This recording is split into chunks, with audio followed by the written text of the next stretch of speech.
Бүгүн топтомо ипотека долбоору ишке ашкан. Бүгүнкү күнү мына бүгүн ушул долбоордун биринчи кредити берилип атат. Бул жакшы төлгө деп мына бүгүн муну өзүнчө маараке кылып белгилеп атышат. Бул жерде бул жанагы айлык акы долбооруна үй алуу мүмкүн эмес, биздин мигранттарга үй алуу мүмкүн эмес, кыйынчылык туудурат деген пикир бар го. Бул банктын кызматы, жана ипотека компаниясы менен банктын кызматы ошол айлыкты топтомо деген ошол да топ счетко салып, анан ошол квартиранын 30%-ин топтогондон кийин 20%-ти ошол банк берет. Банк күрөөсүз берет. 25 жылга берет.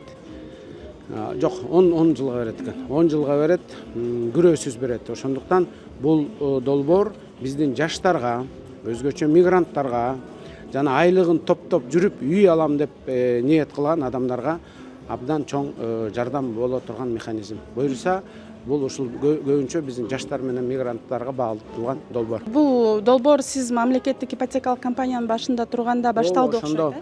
Ошондо башталган, бүгүн биринчи жемишин берип атат. Рахмат.